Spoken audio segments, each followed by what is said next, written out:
មួយនឹងរឿងបដិមារបស់ព្រះពុទ្ធជាម្ចាស់នៃយើងដំបូងឡើយយើងដឹងហើយថាព្រះអង្គបន្ទាប់ពីបានត្រាស់ដឹងមកព្រះអង្គបានព្យាយាមទៅកាន់តំបន់ដែនផ្សេងដែលសរុបទៅរហូតដល់ព្រះអង្គបញ្ជូន80ភាសាក្នុងការបំពេញសម្ដែងពធចំពោះពុទ្ធបរិស័ទទូទៅបើគិតជាភាសាមានចំនួន45ព្រះភាសា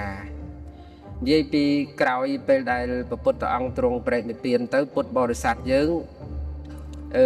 ក្នុងសម័យដំបូងឡើយហ្នឹងយើងមិនទាន់មានព្រះពុទ្ធរូបនៅឡើយទេយើងត្រូវការពេលវេលាយូរហើយសម័យកាលដំបូងគេនៃព្រះពុទ្ធសាសនាហ្នឹងជាពិសេសហ្នឹងព្រះរាជាដែលល្បីជាងគេបំផុតគឺព្រះរាជាអ្នកស្ថាបនិកអរិយធម៌មៅរយ័នហើយ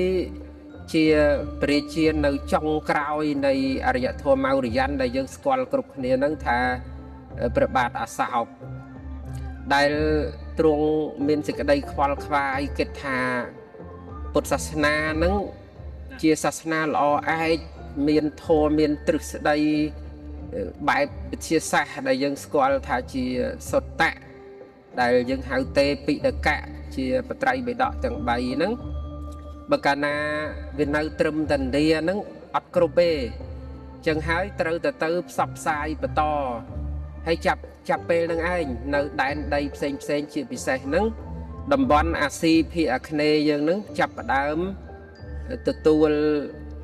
ពុទ្ធសាសនាតាមរយៈបេសក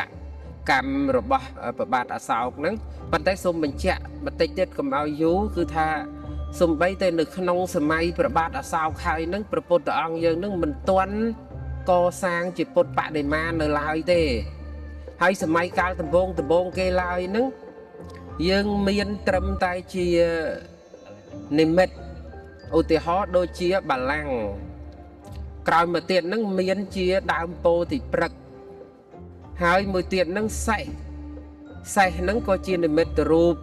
ព្រះពុទ្ធសាសនាពេលដែលព្រះអង្គចេញបួសទៅហ្នឹងព្រះអង្គគង់លើសេះហើយមួយទៀតហ្នឹងគឺដើមពោធិព្រឹក្សហើយមួយទៀតហ្នឹងគេកសាងជាដើមពោធិព្រឹក្សហើយមានបល្ល័ង្កហើយមានរូបសត្វរូបអីដែលនិមិត្តរូបពេលដែលព្រះពុទ្ធអង្គទ្រង់ទៅបំពេញសមណធម៌នៅក្រោមដើមពោធិព្រឹក្សហ្នឹងរហូតដល់ព្រះអង្គត្រាស់ដឹងហើយក្រោយមកទៀតហ្នឹងក៏មានការកសាងពុទ្ធរូបព្រះអង្គដែលទ្រង់គង់ហើយដាក់ពហោះចុះទៅក្រោមនេះដែលយើងហៅថាភូមិស្បរសមុទ្រៈឬយើងហៅថាពុទ្ធផ្ចាញ់មាភូមិស្បរសមុទ្រៈនេះដែលយើងថាយកផែនដីធ្វើជាសាក្សីពេលដែលមារាធិរាជមកសួរព្រះអង្គថាសមណៈឯងចេញទៅនេះមិនមែនជាបល្ល័ង្ករតនៈបល្ល័ង្ករបស់សមណៈឯងទេហើយចុងក្រោយទៅព្រះអង្គអត់ព្រមចុះចេញពីបល្ល័ង្កហ្នឹងក៏សួរថាណែមានអីធ្វើសាក្សីព្រះអង្គក៏ចង្អុលទៅធរណីហើយពេលហ្នឹងឯងធរណីក៏ក្រើកទៅហ្នឹងហៅថាភូមិស្បរសមុទ្រៈប៉ុន្តែសូមបញ្ជាក់ថាសិល្បៈបដិមារបស់ពុទ្ធសាសនាគេបែងចែកជា2ប្រភេទ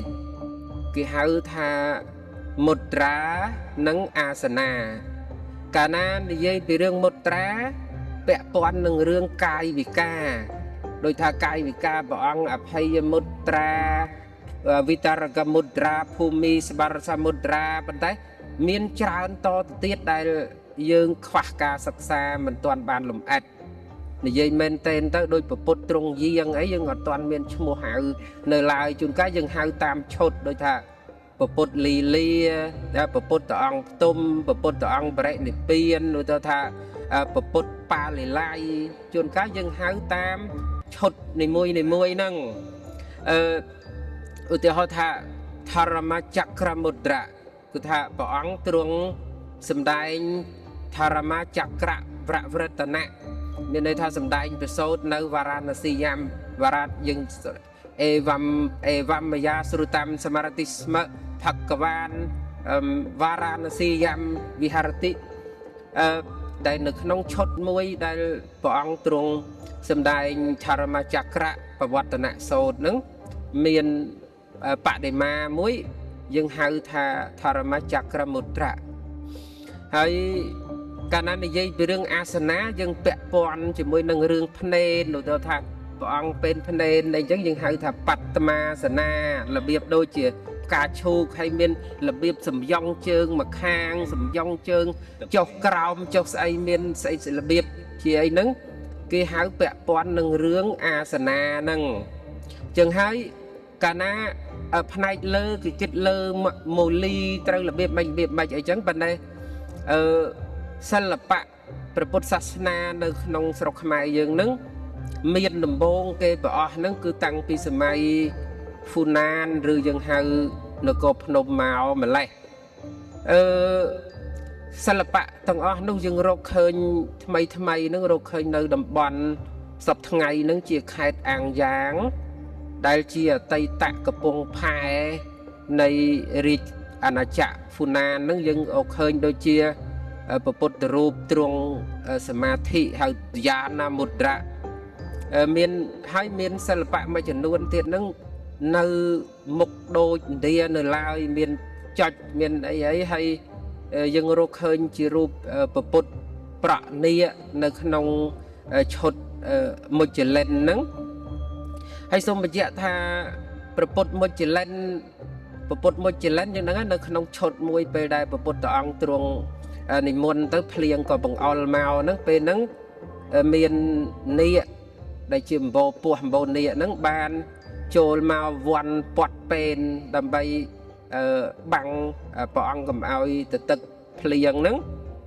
អីក៏ក្រោយមកទៀតសិល្បៈហ្នឹងរីកចម្រើនមកហើយខ្មែរយើងមានដំបូងគេតាំងពី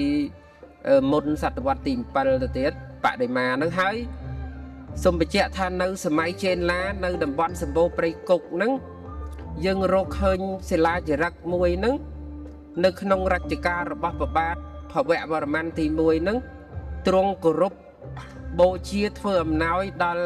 ព្រះមួយឈ្មោះកំរតែងមុចលិនហ្នឹងដែលជាឈ្មោះព្រះពុទ្ធប្រនីហ្នឹងឯងជាពុទ្ធប្រអញ្ចឹងហើយវាបានបង្ហាញពីរឿង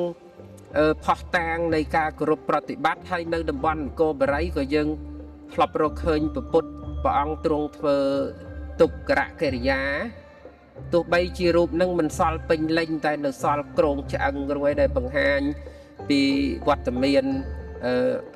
ពុទ្ធសាសនានៅក្នុងប្រទេសកម្ពុជាយើងបុរាណហើយក៏បានកំពុងតែបន្តនិរន្តរភាពរហូតមកដល់នឹងបច្ចុប្បន្នឥឡូវកុំឲ្យវែងឆ្ងាយសុំចូលរួមសង្ខេបប៉ុណ្ណេះហើយ